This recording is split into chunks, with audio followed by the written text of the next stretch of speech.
주님 감사합니다. 마태복음 5장의 말씀. 주님께서 산에 올라가서 하신 그 말씀이 우리 삶의 기초입니다. 이제 이 말씀을 새기고자 합니다.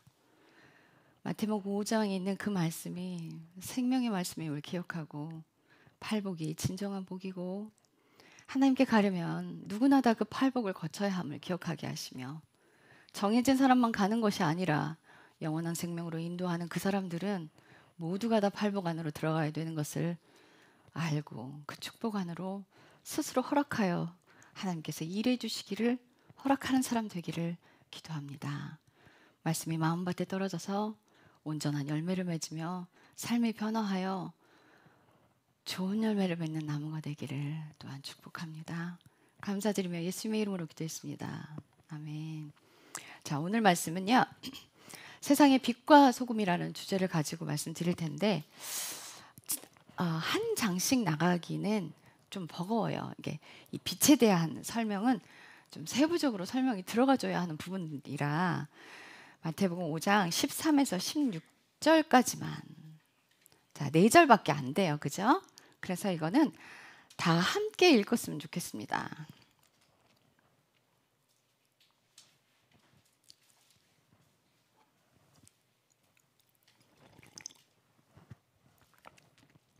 찾으셨습니까? 자, 시작. 너희는 땅의 소금이지만 만일 소금이 제맛을 잃으면 무엇으로 그것을 짜게 하겠느냐? 그 뒤에는 그것이 아무데도 쓸모없으므로 밖으로 던져져서 사람들의 발밑에 밟힐 뿐이니라. 너희는 세상의 빛이라. 산 위에 세워진 도시는 숨겨질 수 없느니라. 사람들이 등잔불을 켜서 통아래 두지 아니하고 등잔대 위에 두나니 그러면 그것이 집안의 모든 자들에게 빛을 주느니라. 이와 같이 너희 빛을 사람들 앞에 비추어 그들이 너희의 선한 행위를 보고 하늘에 계신 너희 아버지께 영광을 돌리게 하라. 아멘. 자, 너희는 땅의 소금이지만 이라고 돼 있어요. 너희는 땅의 소금이지만 만일 소금이 제맛을 잃으면 그걸 무엇으로 짜게 하겠냐는 거예요. 자, 우리가 성경에서 소금 하면 생각나는 게 소금 언약이죠. 그죠?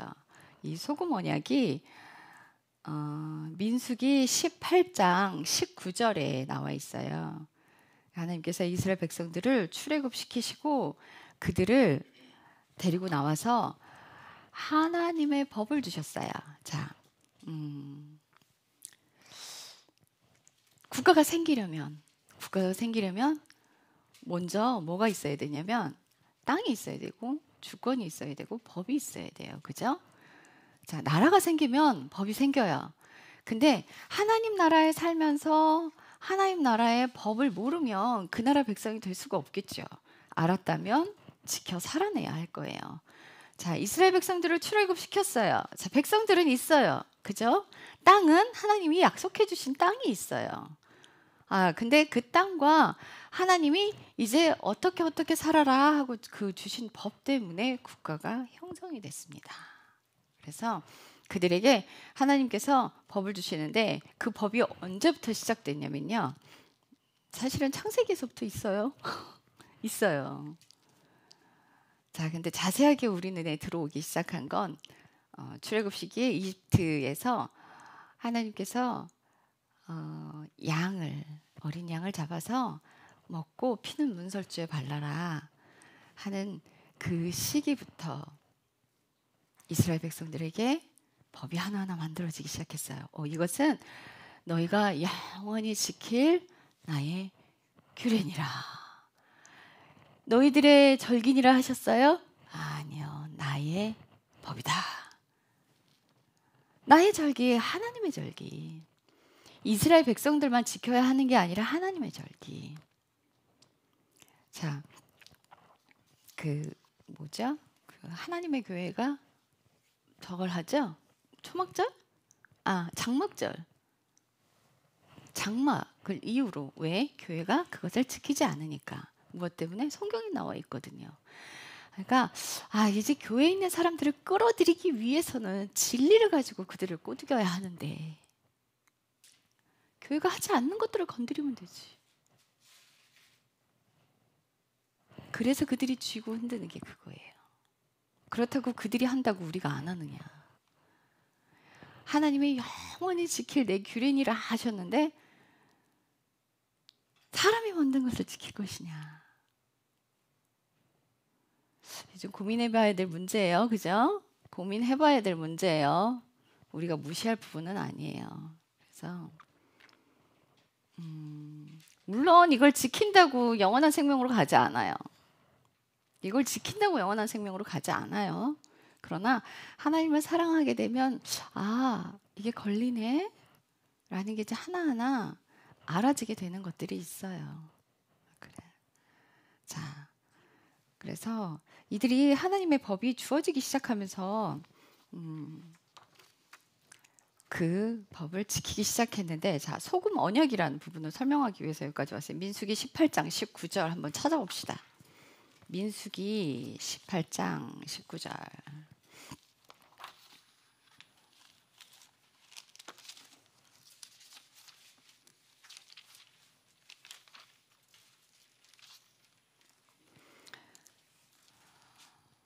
(18장 19절) 방송실 읽어주세요. 이스라엘 자손이 주께 드리는 거룩한 것들의 모든 거제 헌물은 내가 너와 또 너와 함께하는 내 아들 딸들에게 주되 영원한 법규에 따라 주었나니 그것은 주 앞에서 너와 또 너와 함께하는 내 씨에게 영원한 소금 언약이니라. 영원한이라는 이 단에는 끝이 있는 걸 얘기해요? 예, 끝이 없는 걸 말을 하고 있어요. 영원한 소금 언약이래요. 그런데 우리 마태복음에서 9절에서 보면은 이게 소금이 맛을 잃으면 무엇으로 그걸 짜게 하겠느냐? 이게 만일이라는 단어가 없었어요. 무엇으로 그걸 짜게 하겠냐? 자, 소금이 맛을 잃었다라는 뜻은 뭐냐면 소금 언약이라는 거는 하나님이 언약을 세우셨지만 언약을 맺는 상대가 있어야겠죠. 그죠? 대상이 있어야 언약을 맺죠. 그 대상이 없으면 언약을 못 맺잖아요. 그죠? 자, 그런데 그 맺어야 되는 대상이 이스라엘 백성이고 곧 하나님을 믿는 백성들이에요. 그죠? 우리가 예수님을 믿는다라고 한다면 우리가 이 소금 언약으로 들어가는 거예요.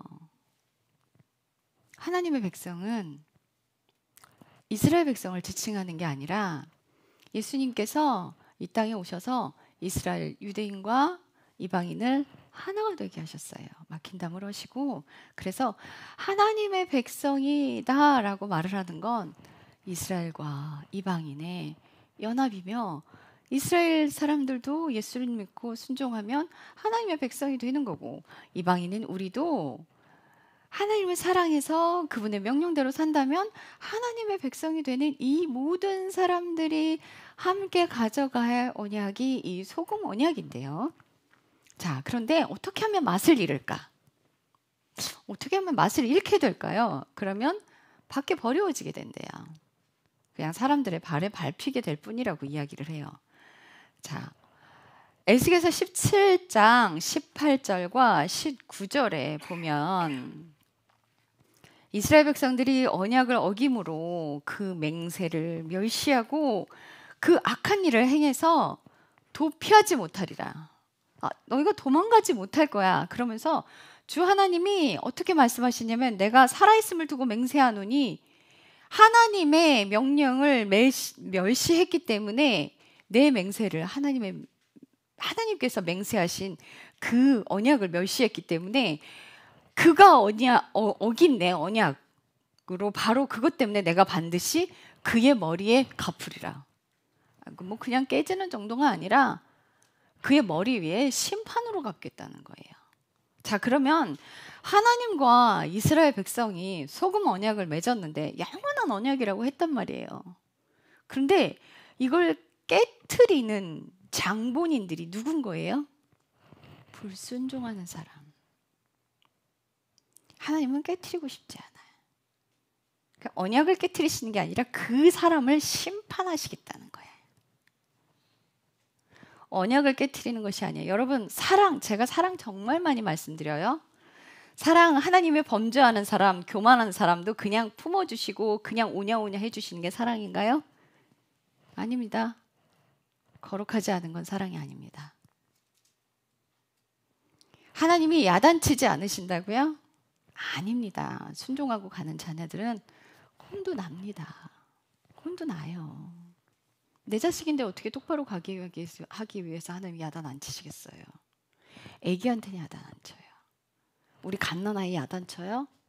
뭐 흘려도 야단해요. 어이구 흘렸어 하고 닦아주죠. 밥 못 먹으면 엄마가 떠먹여줘요. 야단 절대 안 쳐요. 웃는 거 하나만으로 칭찬해주죠.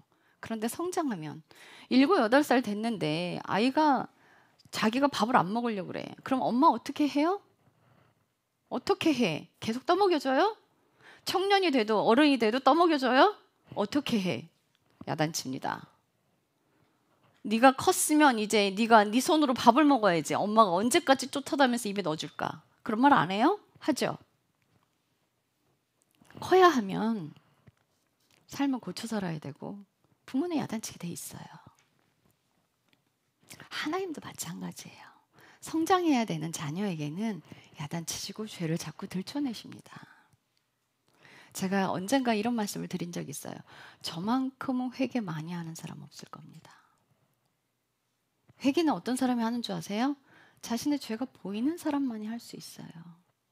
자기 죄가 안 보이는데 무슨 수로 회개합니까?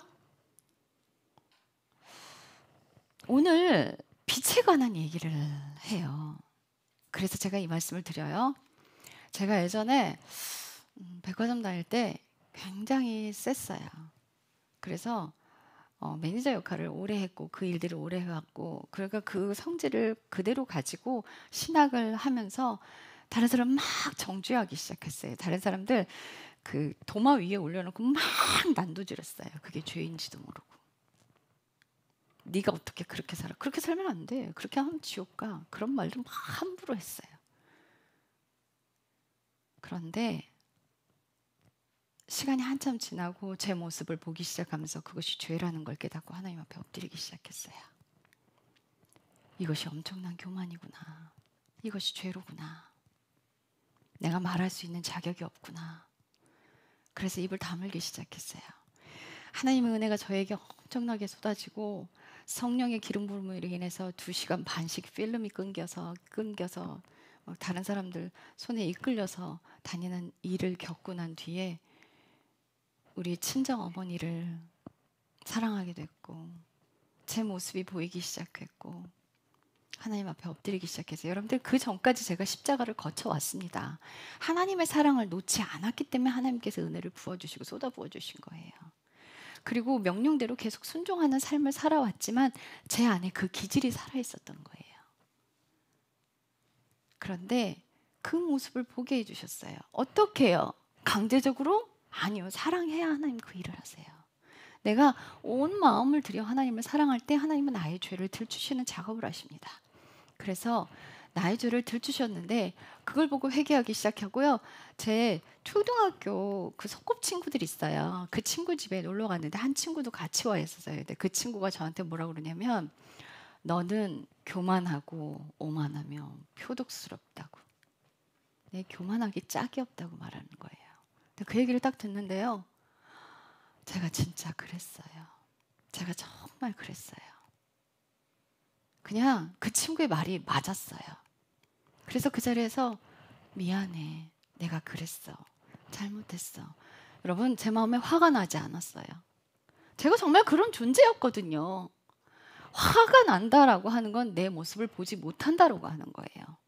빛이 내 안에 들어오면 그 죄를 들추시는데 사람이 내 죄를 지적할지라도 맞아. 내가 그랬어. 그리고 한 6, 7년 전에 어떤 집사님이 저한테 뭐 전도사님이 이거 한 8년 됐을까? 저는 이것도 잘못됐고 이거 이렇게 말씀하시죠. 그거 아니고요라고 하는데 아 맞아요. 제가 잘못 알고 있었네요. 제가 실수했네요. 잘못했어요. 죄송해요. 이랬어요. 그랬더니 그분이 뭐라고 하시냐면 이렇게 자기 죄를 빨리 시인하고 인정하는 사람도 처음 봤다는 거예요. 자, 여러분 하나님을 사랑하는 사람이면 화가 나지 않아요. 그런데요. 내 마음에 하나님을 사랑하지 않기 때문에 다른 사람이 죄를 들춰줘도 보이지 않아서 화가 나는 거예요.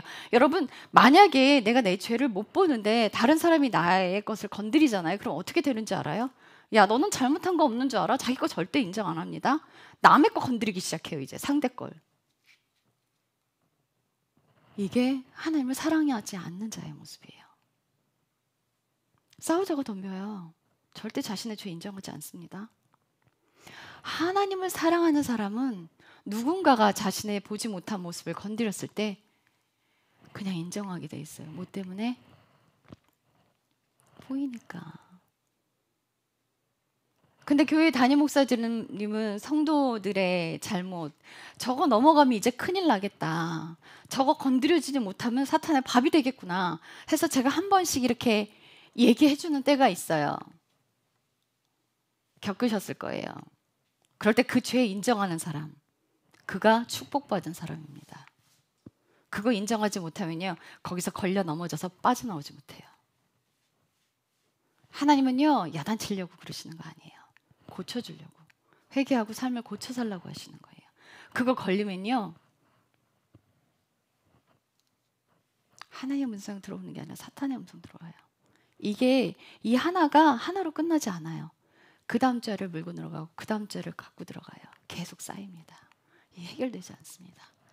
그래서 계시록에 말씀하고 있어요. 네가 어디로부터 떨어졌니? 네가 첫사랑을 잃어버렸어. 이 범죄함으로 그렇게 되는 거예요. 죄를 회개하지 못함으로 그렇게 되는 거예요. 네가 어디로부터 떨어졌는지 그 자리로 다시 가. 그래서 그 죄 해결하고 와. 그렇지 않으면 하나님께 가지 못합니다. 우리는 죄를 너무 우습게 상대하고 있어요. 그리고 야단치는 하나님은 하나님이 아니라고 이야기를 해요. 여러분들 심판의 하나님을 인정하지 않는다면서 여러분들 거꾸로 갈 겁니다. 심판하시는 하나님 없으면요, 지옥이 존재할 수가 없어요. 지옥이 있으면 안 되죠? 그냥 오냐오냐 잘했다 칭찬만 하시는 하나님을 오해하고 있다면 위험합니다. 상당히 위험합니다. 거룩하지 않은 건 하나님 사랑 안에 들어갈 수 없습니다. 그럼 구약의 하나님은 하나님이 아니네요? 뭐 신약의 하나님은 심판 안 하시기 때문에 그분은 하나님이고 구약의 하나님은 하나님이 아닙니까? 그래서 흔히들 그렇게 이야기해요. 구약은 무서운 하나님이고 신약은 은혜의 하나님이래요. 아니요. 신구약 하나님 동일하신 하나님입니다. 심판의 하나님을 하나님으로 인정하지 않는다면 내 삶에 두려운 게 없는데 어떻게 삶을 고쳐가요? 물론 하나님을 너무 사랑하면요, 사랑하기 때문에 순종하는 거고 사랑하기 때문에 죄를 고쳐가고 보는 거예요. 무서운 하나님만 기억하면 십자가도 무서워서 못 들어가요. 그래서 자꾸 사랑 말씀드리는 거예요. 십자가는요, 우리의 교만함과 하나님보다 높아진 것들, 죄를 짓는 것들을 징계하려고 예비되어 있는 게 십자가예요. 그게 십자가예요. 그 안에서 내 모습 보는 거예요. 그 소금 언약을 파기하는 원인 제공자는 사람에게 있습니다. 이 소금 언약 안으로 여러분 들어가십시오. 영원히 변하지 않는 하나님은 이 소금 언약을 파기하지 않으셨어요. 불순종하는 사람이 떨어져 나가는 거예요. 나는 순종하는 사람은 이 영원한 소금 언약 안으로 들어가게 돼 있습니다. 여러분, 이 언약의 백성이 되십시오. 하나님이 약속한 그 언약의 자녀가 되십시오. 그 안으로 들어가 하나님께 영원히 사라지지 않는 그 사랑을 소유하시고 영원한 생명으로 가십시오. 고린도전서 13장에 바울이 이렇게 얘기를 해요.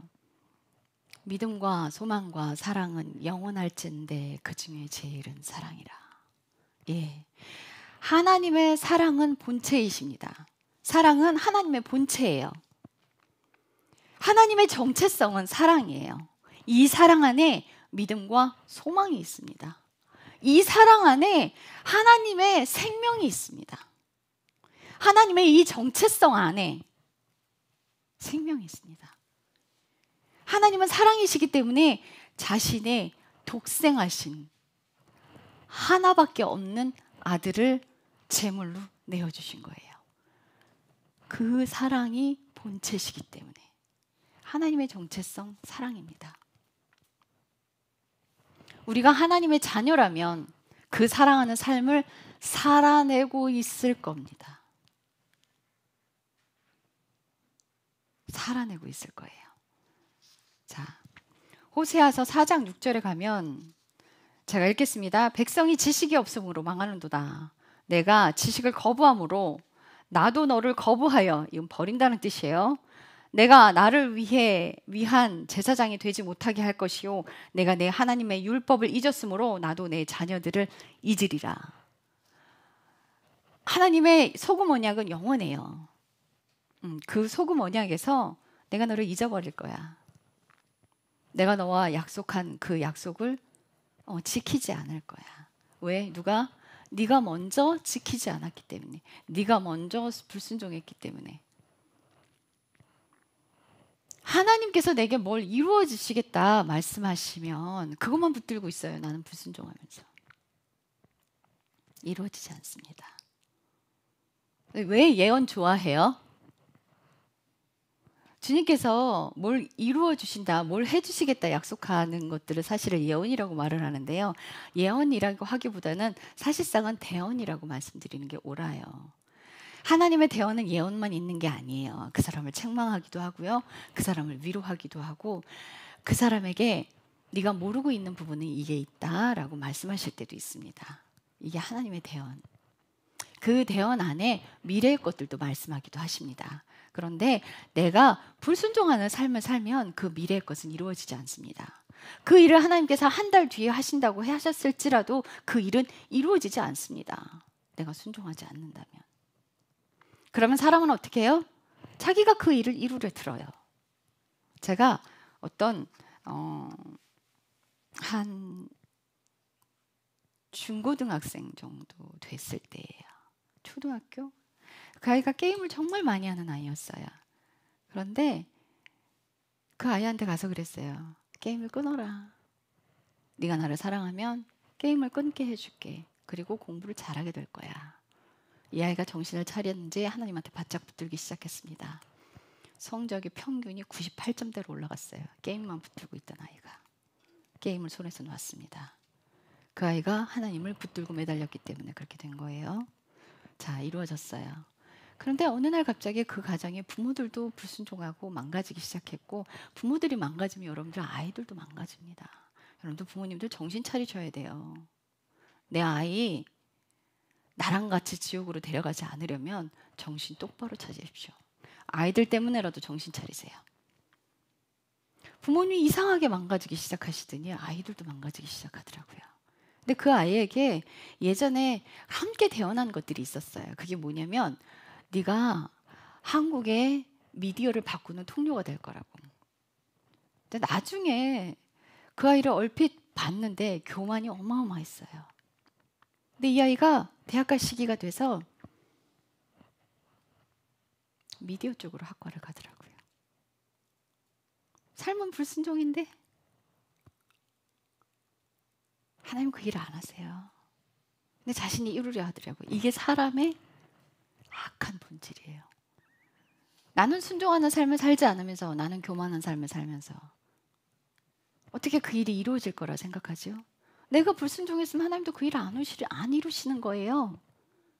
그러더니 본인이 유튜브를 하기 시작해요. 왜요? 본인은 한국의 미디어를 기독교화한다는 부푼 꿈을 갖고 있어요.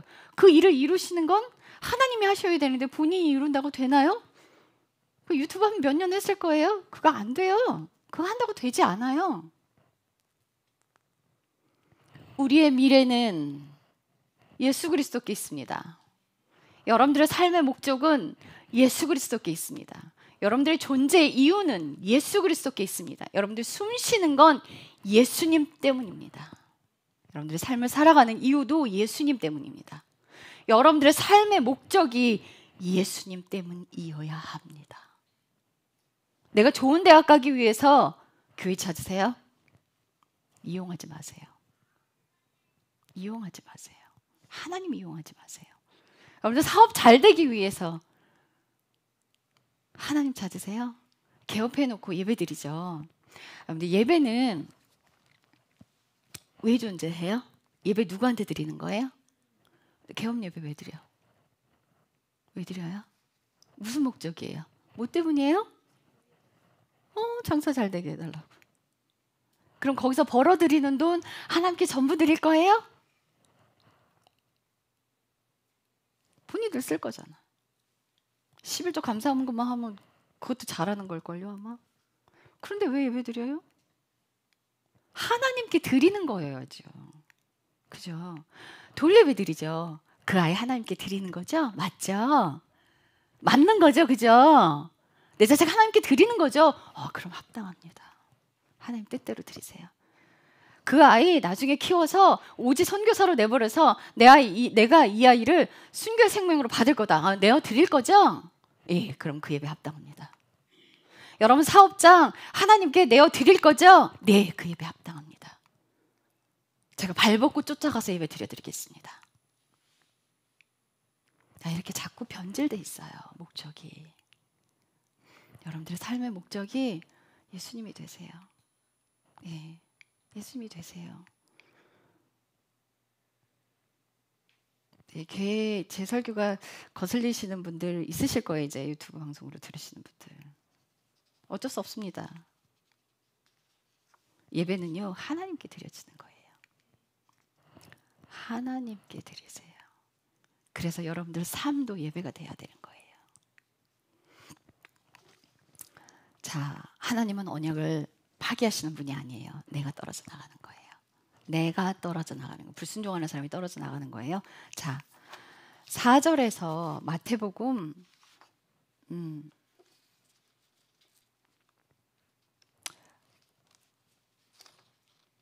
14절에서 16장 14절에 15절에 보면 14절 15절 같이 제가 읽어드릴게요.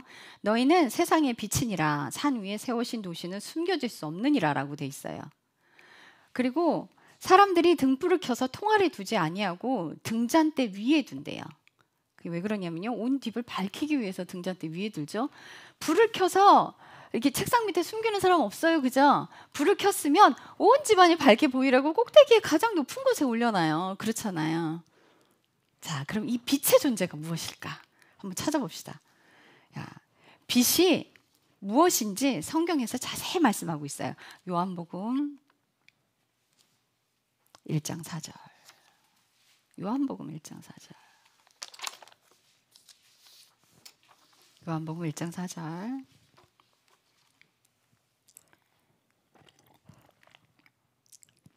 자, 방송실 읽어주세요.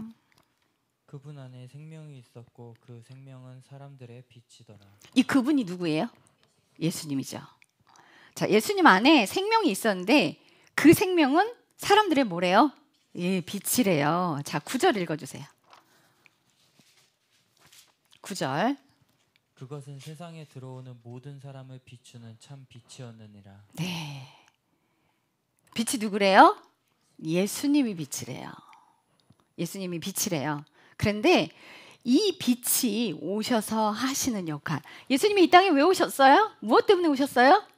예, 죄의 문제를 해결하러 오셨어요. 자, 이사야서 말씀에 뭐라고 돼 있냐면 내가 귀가 드나요 듣지 못함도 아니요. 손이 짧아서 구원치 못함도 아니라 너희와 내 사이를 내고 있는 건 너희의 죄악 때문이라. 그럼 뭐 때문에 사이가 갈라져 있대요? 예, 사람의 죄 때문에 하나님 사이가 갈라져 있대요. 갈라져 있대요. 자, 그러면 이 갈라져 있는 걸 연결하러 오신 분이 예수님이에요. 그러면 이 죄 때문에 아버지와 분리돼 있다면 예수님이 연결하러 오신 분인데 뭘 제거해야 돼요? 그렇죠. 죄의 문제를 해결해야 아버지와 하나가 되는 거예요. 자, 그런데 이 죄의 문제를 제거하기 위해서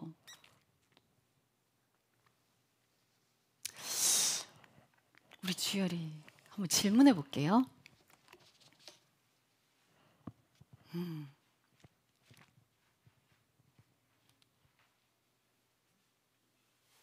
질문해 볼게요. 만약에 예를 들어서 주열이가 어젯밤에 혼자 몰래 과자를 먹었어요. 이건 죄는 아니에요. 죄를 이야기하면 이제 기분 나쁘잖아요. 그죠? 밤에 혼자 과자를 먹었어요. 근데 아침에 엄마가 일어났는데 과자가 없어. 엄마가 이거 교회 가져가려고 놨던 과자인데 과자가 사라졌어요. 근데 주열이가 과자를 집에 있는 과자니까 먹었단 말이에요. 그죠? 근데 엄마가 교회로 가져갈 거라는 걸 알지 못했어요. 그리고 늘 그랬거든요. 집에 있는 과자 먹었단 말이에요. 그죠? 그런데 엄마가 느닷없이 갑자기 과자 누가 먹었어? 하고 야단을 치셨다. 그러면 아이가 죄를 인정해요? 상처를 먼저 받겠죠. 그죠? 상처를 먼저 받는단 말이에요. 주열이한테 엄마가 네가 과자 먹었어? 이러면 주열이 마음에 상처 딱 받았어. 그 주열이 인정할 수 있어요? 먹었다고 할 거예요? 벌써 고민됐어요. 이 과자를 먹었다고 해야 되나 말아야 되나 어떻게 얘기할 거예요? 설교에서 들으니까 과자를 먹었다고 해야 될 것 같아. 목사님 질문으로 따지니까 과자를 먹었다고 해야 될 것 같은데 이 기분이 나빠. 내 지금 현재 상태를 생각하자니. 그러면 내 마음은 과자를 안 먹었다고 말하고 싶은 거지. 엄마가 예쁘게 안 물어봤단 말이죠. 나의 화를 자극했어. 그럼 주열이는 과자 먹었다고 할 거예요? 안 먹었다고 할 거예요?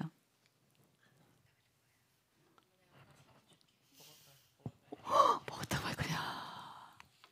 야, 이게 빛의 역할이야. 자, 먹었다고 이야기하는 건 빛이 그 죄를 비춰줬기 때문에 먹었다고 이야기하는. 그런데 마음의 상처가 먼저 엄마가 나를 화나게 했기 때문에 이 확 가려진 무슨 말이 나와요? 안 먹었어. 왜? 네. 뭐 때문에 안 보여? 이 마음이 아픈 상처 때문에 안 보이는 거야. 그래서 여러분들 상처가 죄라고 말씀드리는 거예요. 나의 죄된 모습을 못 보게 하는 것도 상처예요, 여러분. 그래서 하나님 앞에 갈 때는 이 상처가 도려내져야 되는데, 자, 저한테 어떤 목사님들이 이런 말씀들을 하셨어요. 제가 어머니에게 어렸을 때부터 자라면서 학대받고 자랐단 말이에요. 여러분들 그냥 일반 사람들이 상상하지 못할 정도의 학대를 받았어요. 그래서 저 어머니를 굉장히 미워했었어요. 그런데 이 문제가 해결이 되려면 엄마가 사과를 해야 된다는 거예요. 그래야 이 상처가 도려내진대요. 근데 우리 친정어머니는 저한테 단 한 번도 미안하다고 말씀하신 적이 없고 그냥 그대로 돌아가셨어. 그럼 나는 죽을 때까지 이 상처가 해결이 안 되네. 뭐 그분들의 논리라면 그런 거잖아요. 그죠? 근데 아닙니다. 상대가 나에게 사과를 하지 않아도 이 상처를 도려낼 수 있는 유일한 방법은 내가 미치도록 하나님을 사랑하면 끝나버려요. 이 상처 도려내줘요. 그 상처가 나를 어떻게 하지 못해요. 내가 온 마음을 다해서 온 삶을 다해서 하나님을 사랑해버리면 왜 상처가 도려내져요? 왜? 무엇 때문에? 하나님 왜 그 작업을 하실까? 이 상처가 죄이기 때문에 그래요. 상처 갖고 있는 사람들이 상처를 줍니다. 온 마음을 다해서 내 삶을 다 들여서 주님께 순종하고 사랑해버리면 이 상처가 완전히 끝나버려요. 예. 주님이 해결해 주십니다. 그래서 나는 죄를 볼 수 있는 사람이 되는 거예요. 왜 회개하지 못해요? 내가 죄를 못 보니까.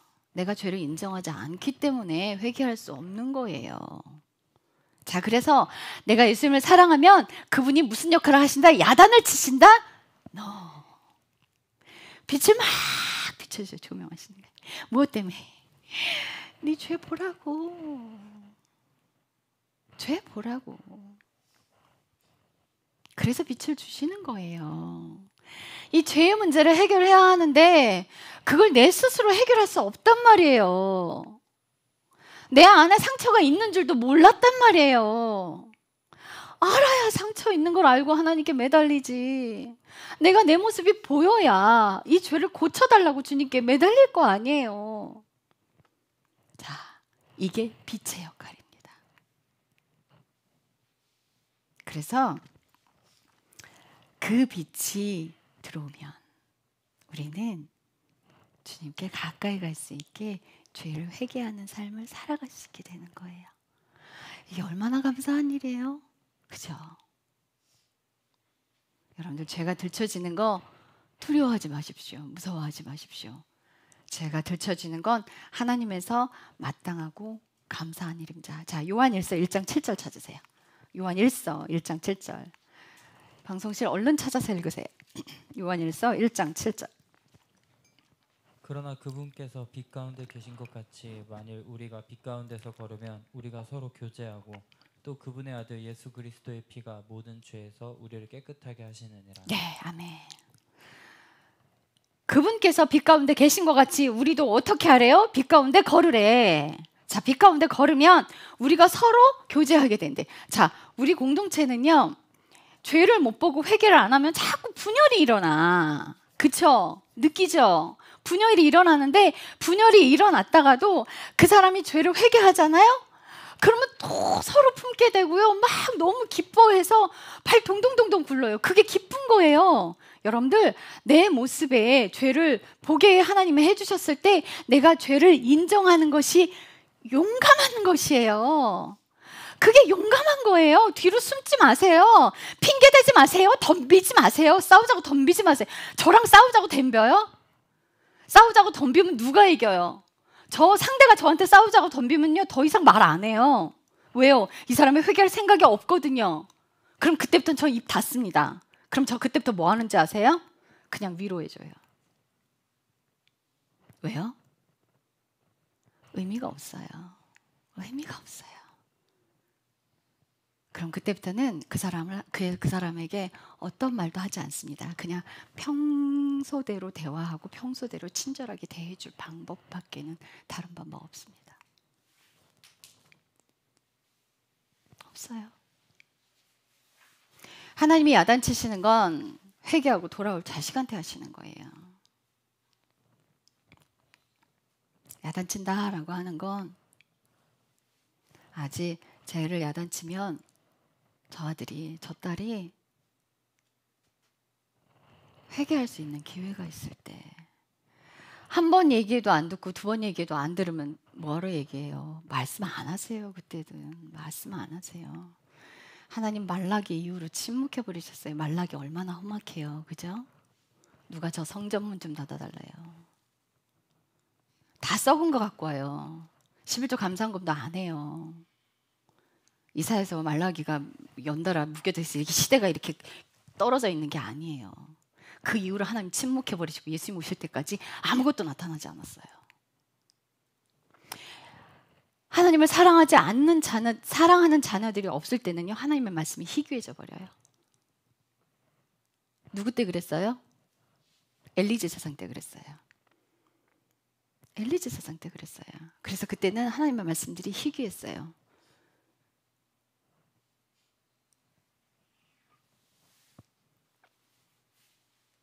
하나님의 말씀을 듣고 사는 사람이 됩시다. 교제하는 사람이 돼야죠. 말씀이 없다는 건 순종하지 않는다는 뜻이에요. 삶에서 순종하는 사람은 계속 교제하게 돼 있습니다. 주님과 교제하게 돼 있어요. 저 이런 경험이 있어요. 이것도 되게 오래된 얘기예요. 한 10년 된 얘기예요. 어떤 전도사님과 그때 얘기를 나누고 있었는데요. 제 입술에서 교만의 말들이 나간 거예요. 대화를 하고 있는 중에 주님이 갑자기 저한테 마음으로 말씀하세요. 너 그 자리에서 무릎 꿇어. 그래서 대화하고 있는 중에 죄송합니다 하고 무릎 꿇었어요. 지금 저에게 뭐라고 하시는 줄 아세요? 네가 교만하다. 그래서 그 자리에서 하나님 잘못했습니다. 앞에 계신 전사님한테도 제가 교만했습니다. 잘못했습니다. 이게 복된 사람이에요. 이게 복된 사람입니다. 바로 고쳐가십시오. 제가요, 한 학기를 서울신대 가서 1학년 딱 한 학기 다니고 휴학했어요. 열심히 했더니 장학금이 나오는 거예요. 어머, 이거 장학금 받기 쉽네? 제 머리 믿었죠? 2년 휴학하고 다시 복학했을 때 제가 장학금 받는 것을 장담하고 자랑하고 다녔어요. 자랑하고 다녔어요. 너무 쉬웠거든요. 저 진짜 장학금 받기 쉬웠거든요. 그랬는데요, 한 학기 지났는데 성적표를 받았는데 엉망인 거예요. 와, 이해할 수 없는 성적이 나왔어요. 교양 과목 하나는요. 문제를 이미 가르쳐 주셨어요. 교수님이 문제를 가르쳐 주시고 제가 그 답안지를 다 작성을 해서 다른 애들한테도 줬어요. 걔네들 다 A뿔이야. 저만 B뿔이에요. 이해되세요? 이해 안 되죠? 저만 B뿔이에요. 어떻게 B뿔이야? 같은 답을 썼는데 왜 저는 B뿔이에요? 그래서 너무 억울해서 전화를 했어요. 교수님한테. 그때 그 교수님 제 시험지 들고 와서 제 점수 깎겠다고 덤비시더라고요. 와. 그래서 제가 알겠습니다 하고 전화 끊었어요. 너무 억울해서 새벽기도 가서 하나님 하고 소리 질렀어요. 억울해서 너무 억울한 거예요. 막 소리 질렀어요. 그때 주님이 저한테 뭐라고 하셨는지 아세요? 네가 교만하다. 그 음성 딱 한마디 듣는데 알아지는 거예요. 잘못했습니다. 주님 잘못했습니다. 제가 교만했습니다.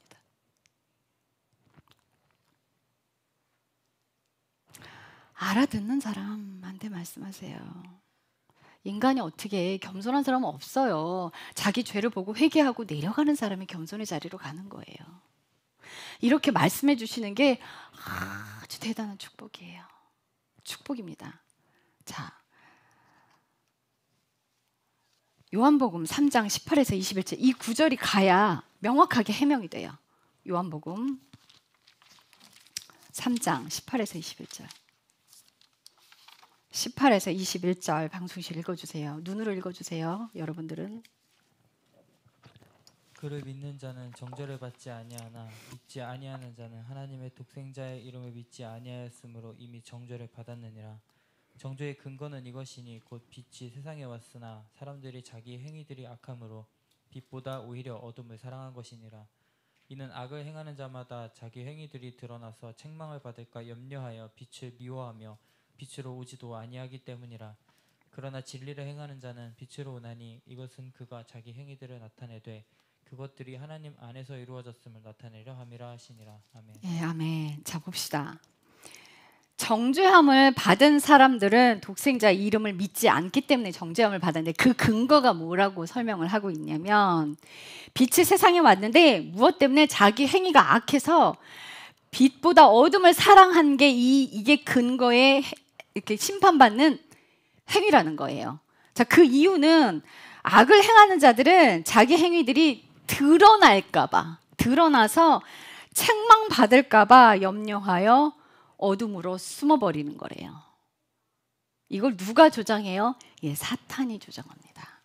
그런데 내 마음에 들춰지는 게 싫고 발가벗겨져서 내 죄를 드러나게 하는 행위들이 싫어서 숨는다. 나는 사탄하고 영원한 친구가 될 거야 라는 거랑 똑같아요. 여러분들 사탄과 친구가 되려면 이렇게 하십시오. 여기 못 벗어나요. 하나님께 가는 이유, 목적, 빛 가운데서 계속 걸어야 하는 거예요. 우리 죄들이 들춰질 때 회개하고 삶을 고쳐가야 하는 겁니다. 그 삶을 고쳐가지 않는다면 그분과 동행할 수 없어요. 여러분들 죄가 들춰졌을 때 죄를 인정하고 회개하는 건 용감한 거예요. 그건 창피한 게 아니에요. 자, 평양 대부흥 운동이 일어나는 그 자리에서 무슨 역사가 벌어졌어요? 길선주 장로님이 자신의 죄, 성령님이 그 자신의 죄를 막 들추기 시작했어요. 그랬더니 그 들춰진 그 죄 때문에 견딜 수가 없어서 그분이 강대상으로 나가서 많은 사람들 앞에서 자신의 죄를 고백했어요. 그랬더니 무슨 일이 일어나냐면 너도 나도 자기 죄를 고백하기 시작했어요. 자, 입술의 죄들만 고백했느냐? 아닙니다. 진정한 회개는 그 장로님 자신이 잘못한 그 죄를 고백하고 친구가 죽으면서 친구가 일찍 갔어요. 그래서 그 재산을 아내가 조금 어눌한 거예요. 지혜가 없고. 그래서 내 자식 클 때까지 네가 재산을 맡아놓고 있다가 내 자식이 장성해서 20살이 넘어가면 이 재산을 그 아들에게 좀 넘겨줘라 했는데 거기서 얼마를 썼어요. 그걸 하나님이 들추신 거예요. 성령님이. 그래서 그 죄의 고백을 하고 그걸 몇 배로 갚아줬어요. 이게 회개예요? 이게 회개예요. 삭개오가 뽕나무 꼭대기에서 예수님을 가까이 가지도 못해. 예수님 만나고 싶은데 근처에도 못해. 꼭대기에 있는데 예수님이 그 마음이 막 보이는 거예요. 그래서 삭개오야 내려와라 했어요. 그 간절하게 예수님을 사모하는 그 마음이 막 보였어요. 내가 삶을 고쳐 살고 싶은데 난 너무 더러워요. 난 너무 더러워서 예수님 가까이 가고 싶은데 갈 수가 없어요, 예수님.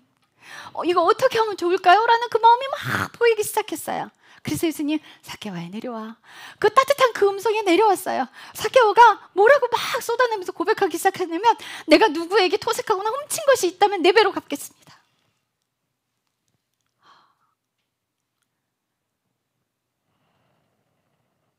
다 나눠주고 훔친 것에 4배를 갚겠대요. 자, 그럼요, 삭개오는 거지됐습니다. 여러분들 그 성경 구절 잘 들여다보세요. 그렇게 갚아주면요, 그 재산 안 남아있어요. 거지됐습니다. 그래도 예수님이 좋다는 거예요. 돈을 사랑했던 삭개오가 돈을 버리기 시작한 거예요. 여러분들 돈 사랑하면 돈 주인 됩니다. 돈이 주인 돼요. 그래서 회개를 했을 때 예수님이 말씀하시잖아요. 구원이 이르렀다고. 여러분들 죄의 문제 해결은요, 내가 내 죄를 보고 인정하고 회개하는 삶을 고쳐 사는 데 있습니다. 자, 그래서 21절에 그러나 진리를 행하는 자는 빛으로 오는데, 이것은 그가 자기 행위들을 나타내되 빛으로 와서 내가 죄를 인정하고 회개하는 삶을 살았더니 하나님이 내 안에 이런 역사를 일으키셔서 내 인생이 이렇게 바뀌어졌습니다 라는 간증을 하게 돼 있어요. 여러분, 죄 회개는요, 예수님 딱 만났을 때만 하는 게 아니라 우리가 죽어서 내 생명이 끝나서 예수님 앞에 가는 그날까지 하는 거예요. 과거에 살아온 죄들을 회개하고 지금도 여전히 회개하는 삶을 살고 있는 사람, 그 자가 축복받은 자입니다. 네, 그런 삶을 살아가십시오. 그런 삶을 살아가셔야 돼. 자, 다시 고린도전서 4장 4절에서 5절 찾아봅시다. 고린도전서. 우리 하나님이 죄가 들춰질 때 칭찬하신다는 말씀이 있나 없나 어디 봅시다. 고린도전서 4장 4절에서 5절. 자, 읽어주세요. 나는 판단받을 아무것도 스스로 알지 못하노라. 그러나 이것에 의해 내가 의롭다고 인정받지는 아니하나니 나를 판단하시는 분은 주시니라. 그러므로 주께서 오실 때까지 때가 되기 전에 아무것도 판단하지 말라.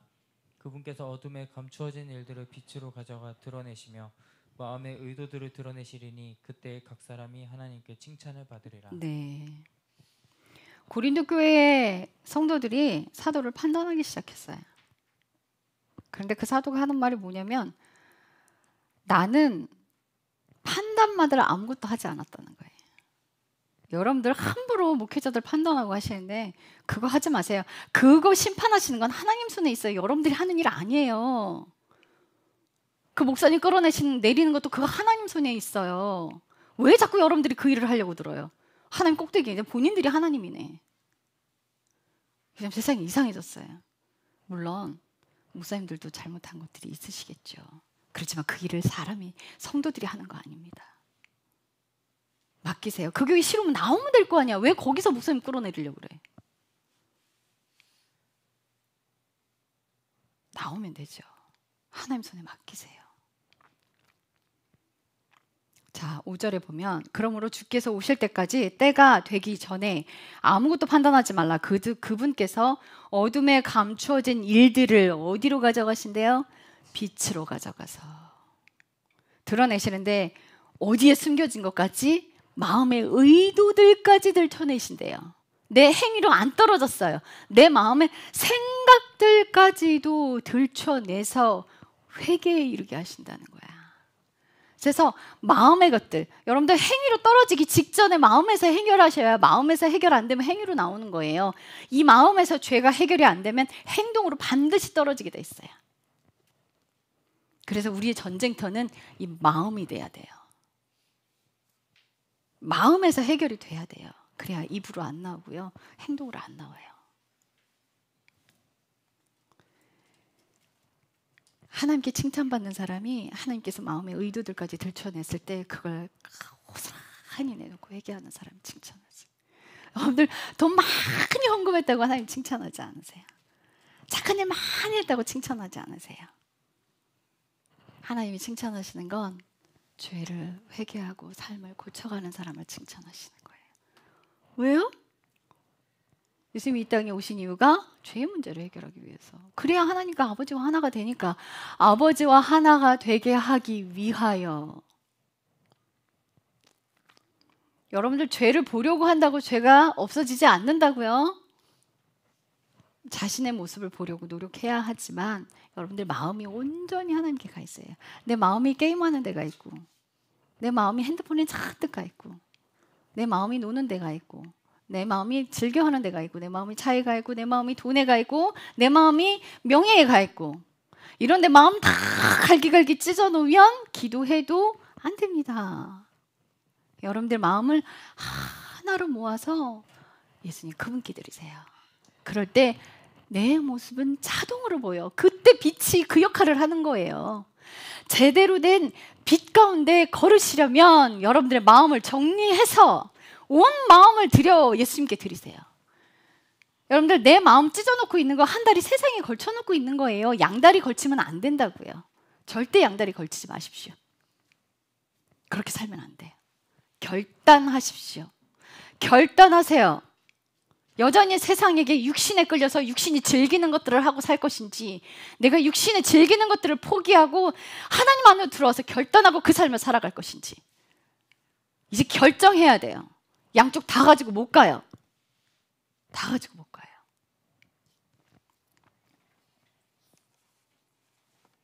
하나님께서 마음의 의도들까지 들춰내실 때 주님께서 내게 빛을 막 비춰주실 때 도망가지 마세요. 어둠으로 도망가지 마세요.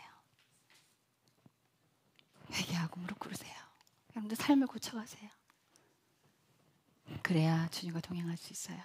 주님이요, 내가 회개할 때, 삶을 고쳐갈 때 꽉 끌어안으세요. 잘했어, 잘했어, 잘했어. 그렇게 하는 거야.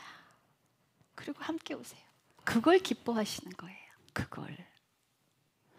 저는요, 죄를 못 보고 있다가 가시는 분들 보면 너무 안타까운데 그 죄를 회개하면요 너무 예뻐요. 저한테 뭐 해줄 생각하지 마세요. 삶에서 순종하는 사람이 저한테 가장 큰 선물하는 거예요.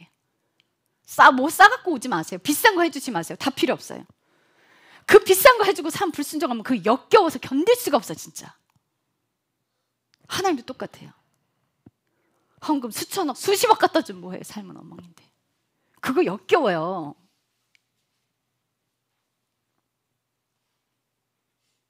삶을 고쳐 사세요. 회개하는 삶을 사세요. 온 마음을 들여서 예수님만 사랑하세요. 어느 것 하나도 버리지 마십시오. 그래야 끝까지 갈 수 있습니다. 끝까지 갑시다 우리.